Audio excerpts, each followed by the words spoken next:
بسم اللہ الرحمن الرحیم۔ گمنام ہیرو کے معزز ناظرین السلام علیکم۔ دوستو لائک ضرور کر دیا کریں، شکریہ۔ آئیے چلتے ہیں کہانی کی طرف۔ میں خوب سمجھتا ہوں میں نے اپنے آدمیوں کو اچھی طرح سمجھا دیا ہے کہ اگر ٹیلی پیتھی کے ذریعے مجھے ذرا بھی نقصان پہنچے تو تمہیں فوراً گولی مار دی جائے، لہٰذا میرے دماغ تک پہنچنے کی حماقت نہ کرنا۔ اس نے اپنے آدمیوں کو اشارہ کیا۔ لفٹ کے دروازے سے دو مسلح افراد آگے بڑھ کر ہمارے پیچھے آئے اور اسٹین گنے ہماری پشت سے لگا کر آگے بڑھنے کا اشارہ کیا۔ ہم آگے بڑھتے ہوئے ہال کے اس حصے میں پہنچے جہاں سے ایک غار نما راہداری نہ جانے کتنی دور تک چلی گئی تھی۔ اس راہداری کے فرش پر ریلوے لائن کی طرح پٹڑیاں بچھی ہوئی تھیں اور اس پر چھوٹی چھوٹی ٹرالیاں کھڑی ہوئی تھیں۔ وہ ٹرالیاں ان لوہے کی پٹڑیوں پر چلتی تھیں۔ ہمیں ایک ٹرالی میں بیٹھنے کے لیے کہا گیا۔ ہم نے ان کے حکم کی تعمیل کی اور ایک ٹرالی پر بیٹھ گئے۔ ہمارے آگے والی دو ٹرالیوں پر مسلح افراد تھے۔ ہمارے پیچھے والی ٹرالی پر پروفیسر سامری کے لیے مخصوص تھی۔ وہ وہیل چیئر پر وہاں تک آیا چونکہ اپنے پاؤں پر چل نہیں سکتا تھا، اس لیے دو شخص اسے اٹھا کر ٹرالی پر لے آئے۔ اس ٹرالی کے پیچھے یہی مسلح افراد کی ٹرالیاں تھیں۔ اس طرح یہ قافلہ وہاں سے روانہ ہوا۔ ٹرالیوں کو لے جانے کا انداز وہی پرانا تھا، یعنی ٹرالی مین ان ٹرالیوں کو دھکا دیتے ہوئے دوڑاتے ہوئے لے جاتے تھے۔ جب ٹرالی تیز رفتاری سے چلنے لگتی تو وہ بھی اچھل کر ٹرالی پر سوار ہو جاتے تھے۔ رفتار دھیمی ہوتی تو وہ از خود اتر کر پھر ٹرالی کو دوڑاتے ہوئے لے جاتے۔ اس طرح ہم ایک نیم تاریک غار سے گزرتے جا رہے تھے۔ کہیں کہیں بلب کی روشنی سے وہ غار ذرا دور تک روشن ہوتا تھا، پھر نیم تاریکی چھا جاتی تھی۔ میں نے سوچ کے ذریعے کہا، سونیا یہ کیا ہو رہا ہے؟ کیا تم نے سوچ سمجھ کر قدم اٹھایا تھا؟ میرے متعلق تمہاری یہ خیال ہے تو یہی صحیح۔ نہیں، میں ایسا سوچ بھی نہیں سکتا۔ تم نے ضرور پہلے سے ایسی زبردست پلاننگ کی ہوگی جو اس کمبخت سامری کو چونکا دے گی۔ تمہیں یہ سن کر افسوس ہوگا کہ میں نے ایسی کوئی چونکا دینے والی پلاننگ نہیں کی ہے۔ پھر میں نے حیرانی سے اسے دیکھا۔ حیران کیوں ہوتے ہو؟ کیا یہ ہماری جان لے ڈالے گا؟ نہیں، یہ تو ایک اور نئے جزیرے کا مالک بننے کے لیے ہمارا سودا بڑی بڑی تنظیموں سے کرنا چاہتا ہے۔ جب یہ ہمیں ہلاک نہیں کرے گا تو پھر پریشانی کی بات۔ یوں بھی ہمیں اس جزیرے سے تو نکلنا ہی ہے۔ شیطان کسی وقت بھی اپنی شیطانیت دکھا سکتا ہے۔ کیا تم نے پہلے سے اس آبدوز کو دیکھ رکھا تھا؟ ہاں، جب میں یہاں تنہا آئی تھی تو میں نے اس آبدوز کو اندر اور باہر سے اچھی طرح دیکھا تھا۔ پھر شیطان سے پوچھا کہ مجھے فرار ہونے کا ایک خفیہ راستہ چاہیے۔ تب وہ اس تہہ خانے اور غار میں لے آیا تھا اور اس آبدوز میں بھی گیا تھا جہاں ہم اب جا رہے ہیں۔ کیا تم نے یہ نہیں سوچا تھا کہ فرار ہونے کے دوران پروفیسر سامری رکاوٹ بن سکتا ہے؟ اس خفیہ راستے سے میں صرف سامری رکاوٹ بنا ہے۔ اگر ہم جزیرے میں رہتے تو چاروں طرف سمندری دشمن بحری اور فضائی راستوں سے گھیر لیتے، ہمارے کوئی بھی رائے فرار نہ ہوتی۔ یہاں تو صرف سامری سے سامنا ہے۔ میں نے اس کی پلاننگ کو سمجھتے ہوئے کہا، یعنی سامری سے سامنا ہوتے ہوئے بھی ہم اسے نہیں چھیڑیں، اس کی مرضی کے مطابق چلیں گے۔ ہاں، ہمارا مقصد اس جزیرے سے نکلنا تھا۔ آج شیطان نے بتایا کہ یہ بات معلوم کر لی گئی ہے کہ ڈاکٹر میکاکس کو لے جانے والا طیارہ کس جزیرے میں اتارا گیا ہے، لہذا اب چاروں طرف سے یلغار ہونے والی تھی۔ ہمارے لیے یہی ایک خفیہ راستہ رہ گیا تھا۔ ہم یہاں سے صحیح سلامت نکل رہے ہیں۔ یہ سامری ہمیں آئندہ اس زمین پر پہنچائے گا، وہاں ہم اس سے نبڑ لیں گے۔ ویسے اس آبدوز میں بھی میرے چند وفادار موجود ہیں۔ میں نے کہا، نہ بھی ہوں تو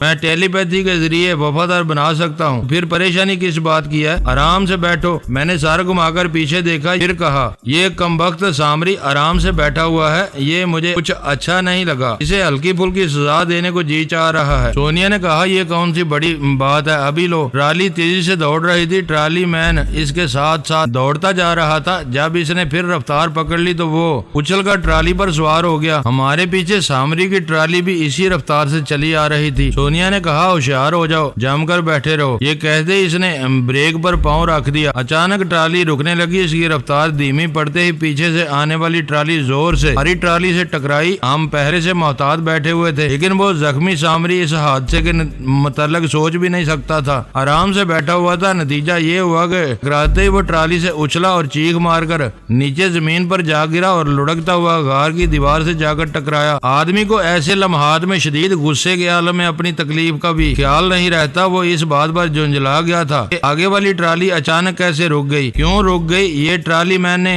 کیوں خیال نہیں کیا کہ پیچھے اس کی بھی ٹرالی آ رہی ہے۔ وہ زمین پر پڑا ہوا کرا رہا تھا اور چیخ کر ٹرالی مین کو گالیاں دے رہا تھا، اپنے آدمیوں سے کہہ رہا تھا مارو، مار دو ٹرالی مین کو، میرے سامنے لا کر اس کی اتنی پٹائی کرو کہ اپنے پاؤں پر کھڑا رہنے کے قابل نہ رہے۔ اس کی پٹائی شروع ہو گئی۔ سونیا نے کہا رک جاؤ، اس کا کوئی قصور نہیں ہے، ٹرالی تو میں نے روکی تھی، بریک میرے پاؤں کے پاس تھا، یہ بھلا کیسے روک سکتا ہے۔ بات سب کی سمجھ میں آ گئی اور جب پروفیسر سامری کی سمجھ میں بھی یہ بات آئی تو اس نے سونیا کو گالیاں دینا چاہی، مگر شدید غصے کے عالم میں بھی آدمی کہنا کچھ چاہتا ہے اور کہتا کچھ ہے۔ اس موقع سے فائدہ اٹھا کر میں اس کے دماغ میں پہنچ گیا۔ وہ اپنے منہ سے ایسے الفاظ نکالنے لگا جن کے معنی وہ خود نہیں سمجھ سکتا تھا۔ اس کے مسلح وفادار حیرانی سے اس کا منہ تک رہے تھے۔ پھر انہوں نے سونیا کو سوالیہ نظروں سے دیکھا، جیسے معلوم کرنا چاہتے ہوں کہ سونیا اس کی باتوں کو سمجھ رہی ہے یا نہیں۔ سونیا نے ہاں کے انداز میں ہاتھ ہلا کر کہا پروفیسر سامری، تمہاری یہ اجنبی زبان میں سمجھتی ہوں، تم اسی زبان میں کالا منتر پڑھا کرتے ہو۔ سونیا کی اس مذاق نے سامری کو جیسے پاگل کر دیا، لیکن مجبور تھا، سونیا کا کچھ بگاڑ نہیں سکتا تھا۔ اس کے دو مسلح گارڈز اسے ہاتھوں پر اٹھا کر ٹرالی تک لائے، پھر اس پر بٹھا دیا۔ وہ اب بولنے کے قابل ہو گیا تھا کیونکہ میں نے اسے ذرا سی چھوٹ دے دی تھی۔ اس نے سونیا کو غصہ دکھاتے ہوئے کہا میں تمہیں زندہ نہیں چھوڑوں گا، تم نے اپنی ٹرالی کو بریک کیوں لگایا تھا؟ مجھے اچانک ایک بات یاد آ گئی تھی جو میں تم سے کہنا چاہتی تھی۔ یہ ٹرالیاں چونکہ دوڑتے وقت بہت شور مچاتی ہیں، میری بات تمہیں سنائی نہ دیتی، اس لیے میں نے بریک لگا دیا تھا۔ وہ غصے سے دھاڑتے ہوئے بولا کیا تم پاگل کی بچی ہو؟ کیا تم سمجھ نہیں سکتی تھی کہ اپنی ٹرالی کو بریک لگاؤ گی تو میری ٹرالی آ کر ٹکرا جائے گی؟ وہ معذرت چاہنے کے انداز میں بولی بات اتنی ضروری تھی کہ میں اس طرف دھیان نہ دے سکی، تم بکواس کرتی ہو، کوئی ضروری بات نہیں تھی، اور اگر کوئی بات ہے تو آپ دوست میں پہنچ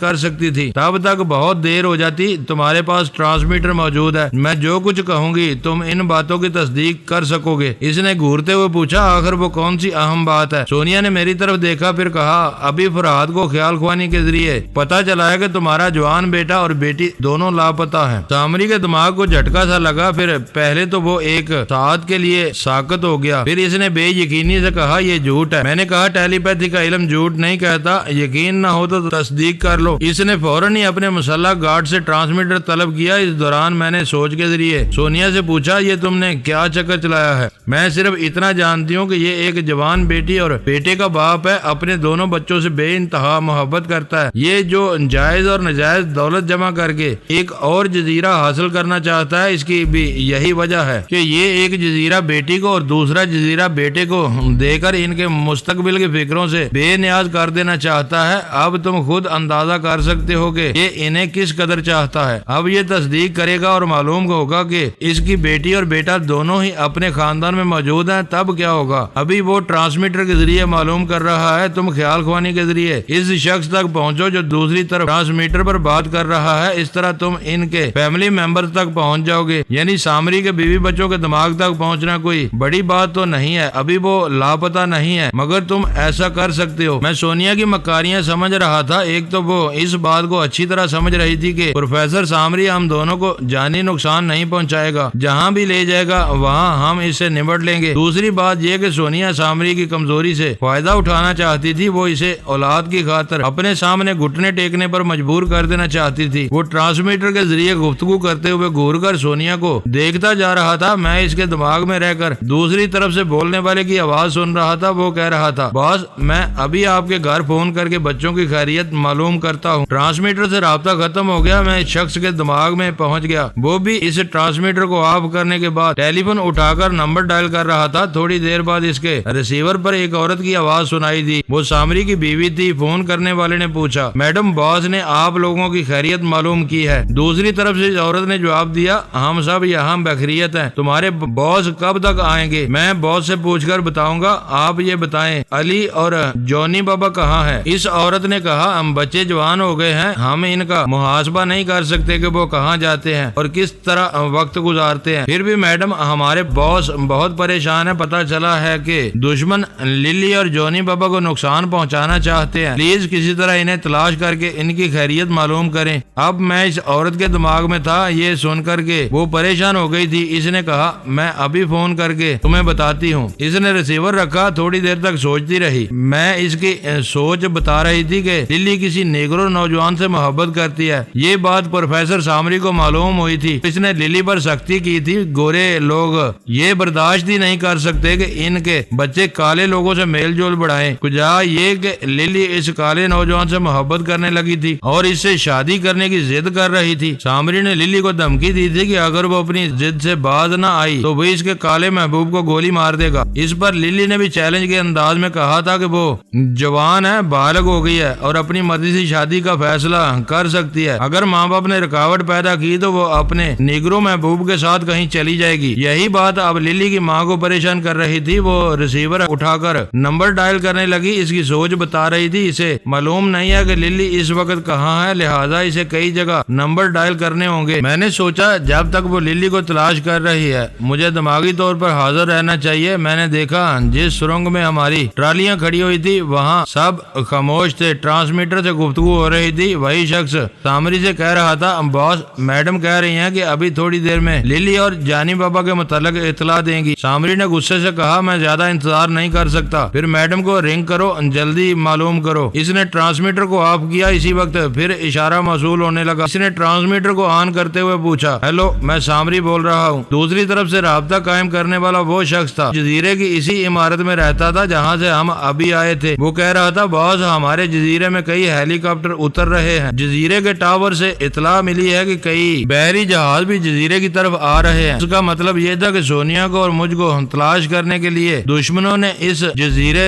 کو چاروں طرف سے گھیرنا شروع کر دیا تھا۔ ہیلی کاپٹر کے ذریعے وہاں پہنچ رہے تھے۔ پروفیسر سامری نے اپنے آدمی کو حکم دیا ٹرالی آگے بڑھاؤ اور فوراً آبدوز پر پہنچو۔ ٹرالیاں پھر لوہے کی پٹریوں پر تیزی سے دوڑنے لگی۔ میں سامری کی بیوی کے پاس پہنچ گیا۔ اس وقت وہ ریسیور کان سے لگائے دوسری طرف کی آواز سن رہی تھی۔ کوئی نوجوان بول رہا تھا اے میری ہونے والی ساس، میں تمہیں ساس بھی نہیں کہہ سکتا کیونکہ مجھ کالے آدمی کو تمہارے خاندان میں قبول نہیں کیا جائے گا۔ میرے لیے یہی فخر کی بات ہے کہ تمہاری بیٹی نے مجھے قبول کر لیا ہے۔ اب میں اسے اتنی دور لے آیا ہوں جہاں پروفیسر سامری اپنے کالے علم کے ذریعے بھی نہیں پہنچ سکے گا۔ للی کی ماں نے کہا بیٹے جوزف تم کالے ہو مگر ہماری طرح انسان ہو، میں تمہیں اپنا داماد تسلیم کر لوں گی، میری بیٹی کو لے آؤ۔ مجھے افسوس ہے اب میں اور للی کبھی واپس نہیں آئیں گے۔ اسی وقت میں جوزف کے دماغ پر قابض ہو گیا۔ میں نے اس کی زبان سے اگلوایا مجھے ایک ایسے ادارے میں پناہ مل گئی ہے جو پروفیسر سامری کے دشمن ہے اور وہ ہماری ہر طرح حفاظت کریں گے اور ہمیں ساری عمر پناہ دیں گے۔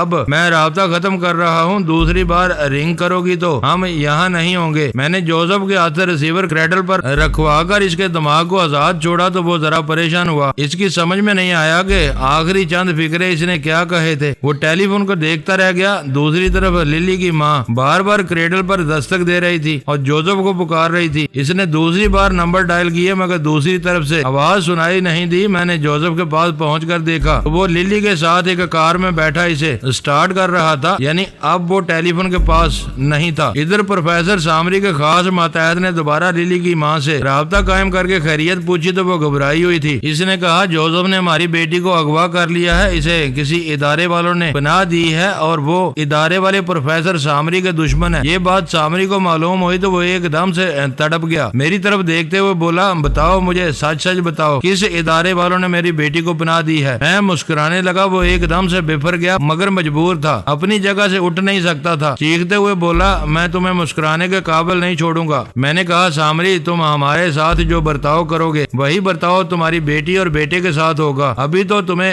بیٹی کے متعلق معلوم ہوا ہے، اب ذرا بیٹے کی خبر لو۔ اس نے گھونسا دکھاتے ہوئے کہا تم بتاؤ ٹرانسمیٹر کے ذریعے معلومات حاصل کرنے میں دیر ہوگی۔ میں اتنا جانتا ہوں کہ للی ابھی نیو یارک میں ہے۔ ہمارے بیٹے کے متعلق مجھے اپنے ادارے والوں سے پوچھنا ہوگا۔ میرا منہ کیا دیکھ رہے ہو، فوراً پوچھو اور مجھے بتاؤ۔ ہم آبدوز میں پہنچ گئے تھے۔ میں نے کہا جب تک مجھے آرام سے بیٹھ کر خیال خوانی کرنے کا موقع نہیں ملے گا میں نہیں بتا سکوں گا۔ مجھے اور سونیا کو ایک آرام دہ کیبن میں پہنچا دیا گیا۔ سامری نے کہا ہم سب باہر رہیں گے مگر یہ نہ سمجھنا کہ یہاں سے فرار ہو سکو گے۔ آبدوز سے سرنگ کا رابطہ ختم کر دیا گیا ہے اور اب سمندر کی تہہ میں ہمارا سفر شروع ہو رہا ہے۔ میں نے